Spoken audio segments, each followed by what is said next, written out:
Nuuspod. Onbevange, onbegrens, onbevooroordeel. Hierdie opname is moontlik gemaak deur Qhubekan. Bicycles change lives.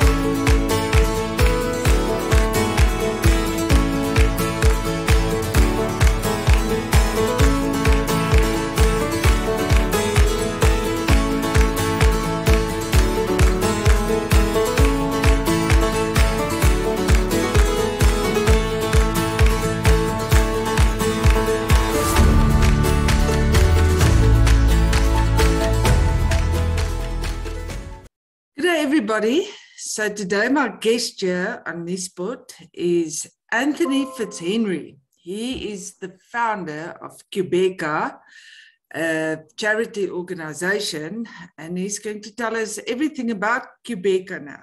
Morning, Anthony, and welcome here. Good morning to you and good morning to your listeners. Thanks so much for joining us. Anthony, I think to start with, we should tell people what Qhubekan is all about, because I know some people know, but there's many people who doesn't really know. Yeah, we're a pro-poor organization and we're focused on improving people's lives, and we do that with the tool of the bicycle. Mm-hmm. Okay, and you are one of the founders, or you are the founder of Qhubekan. So how did it all start? Did you wake up one morning and decide, okay, I'm going to change lives with bicycles? No, I have always believed in education, and I've been involved in community work since about 1980. Mm-hmm. And back in those days, I went deep into rural areas to understand what the problem was. And the big problem in Southern Africa is massive, persistent poverty. And I was looking for a way to try and resolve the problem. And most of us and in fact, the world hasn't been able to collate enough resources to resolve the problem in Southern Africa. So I thought that the only way we could do that is if we enhanced an army of people together to help us make that change. And that obviously to me is encouraging children to pass and then come back and change things for themselves. So I was involved with an education project to get computers into the communities, and but once we went there back in the 1980s, there simply was just there wasn't any power in those schools, and it was very, very difficult to get access to the internet. But the schools that we went to in the city, bringing education to children made a massive difference. And what we learned was that children really do want to learn, and children want to pass and they want to improve themselves. But yeah, so the computer initiative just came up against monumental hardships and stumbling blocks, irrespective of the fact that we managed to raise the funds collectively for over 500,000 computers. But when we got there, it just didn't have the infrastructure wasn't available to support it. But in our work down there, we kind of started getting to understand that it wasn't really access to the internet, etc. It was more about access to schools. So we kind of came across millions of children who walk more than an hour each way to school. And if you take that in a matric year, it's an enormous amount of time, because in matric, on average, there are about 300 school days a year. So because kids go to school on Saturdays as well. And if you take that as a daylight day, so 2 hours a day is equivalent of walking 30 days a month. 30 days a year, 30 days a year, which is it's just an enormous waste of time. They don't think, they're struggling, they're walking, and very often before dark in cold conditions. And it just became obvious at the time that the answer was really to provide affordable transport. So we set ourselves about doing that. We set up at the time, the assistance of a large import company. So we imported all the parts, and then we started assembling them in South Africa. The bicycles. Yeah, I was privileged enough to be able to get on one of those bicycles before and just get a feel for it. And it's proper solid bicycles. I remember you told me the story of how long the bicycles, one of those bicycles can last, and it doesn't need to be serviced every so often. So just tell us a bit more about the Qhubekan bicycles, those pretty yellow ones. Well, as I said to you, the bike is really the tool.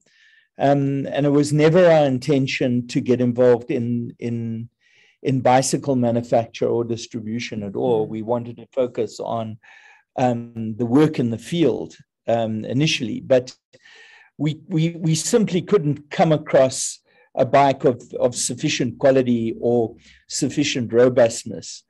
And the first 1,000 bikes we did was devastating, and I almost gave up, because within 28 days, the first month, about 80% of the bikes were broken already. So we learned a lot, and we decided that if we were going to do it, we needed to provide a bike that could do to do about 9,000 kilometers a year. So in fact, 9,000 going back and forth to school. So if you consider that a child would cycle 30 kilometers a day to go to school, 15 Ks to school, 15 Ks home, times 300, that's 9,000 kilometers, and then about 1,000 kilometers over the holidays. So that's typically what children who get our bikes will do. And if you take the last 5 years of school and secondary school, that then you need a bicycle that can go for 50,000 kilometers. And at the time, people were telling us, we're experts in the industry, etc., told us you just couldn't do it. And we knew you couldn't do it because after probably about, I think, around about the first 10 years that we were involved in programming, we could get a bike to last about 4,500 kilometers, 6 months in rural areas before they had a critical breakdown. Nobody would make parts in the bottom end of the market. You certainly could get them, but you'd have to pay a lot of money. But at the price point which we were looking at, you just couldn't get them.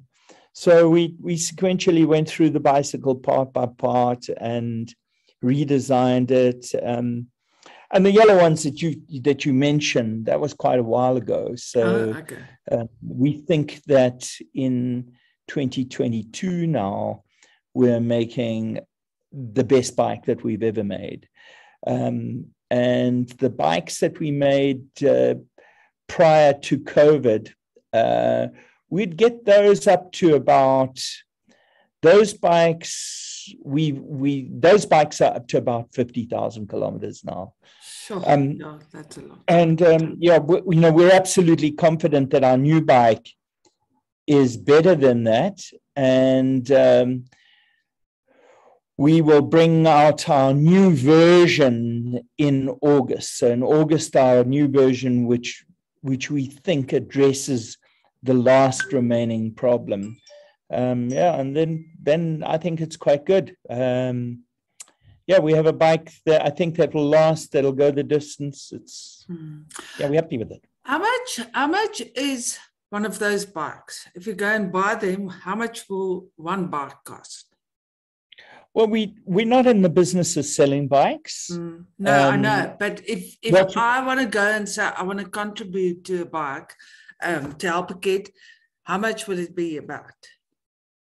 Well, so a bike is no good unless you provide it, and if you're doing program work, you're compelled through legislation to supply a helmet. So you need to have a really good helmet. If you have a helmet which is an ugly helmet that looks like a potty on the head, then the children don't want to wear it. So children want to wear a helmet that looks cool. Like, looks cool, looks like people, you know, they're sports heroes on TV. So you have to supply the good helmet, you have to supply it with a cable lock, you have to supply it with a pump, a patch repair kit, spare brake pads, tools that they can assemble with, spare tubes. So there's quite a lot of accessories that go out with the bike. And then bicycles are extremely expensive to move around the country. And when we program, we do 300 bikes at a time, which is a double articulated truck. 300 bikes is 600, top to tail is 600 meters long. That's very difficult. So it includes all of the manufacturing process and delivery to site. And then when you deliver it to site, you've got to do programming in. So we sign contracts, we train kids to ride, we train them on basic safety training and maintenance, and we train mechanics in field and put spare parts. So what we call it is a program bike, and at the moment in 2022, it costs 5,000 Rand per bike to do all of that. Yeah. And Anthony, so far, how many bikes, Qhubekan bikes, are out there, and how many kids have you helped and lives did you change?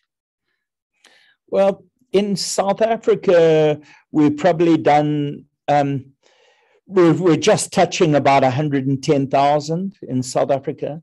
But I've been involved in bicycle programs throughout Africa. And since probably around about 2000, and have done nearly 700,000 bikes in Africa. That's a lot. It is. So if somebody watches this podcast and they think, well, I want to do something, I want to donate or help here or just help making a difference in the country, what should they do? Well, we're a very small team, and there are quite a lot of people who can assist. So, if you're doing like 20,000 bicycles a year and moving those around the country and going and programming in schools, we need all of the skills that a large business has.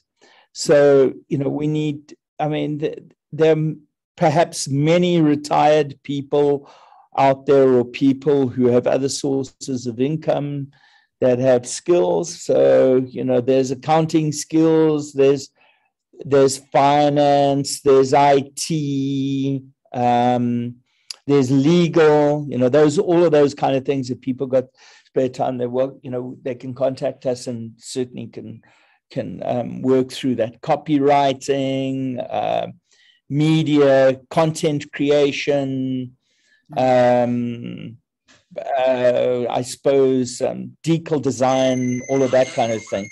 Sorry, excuse me.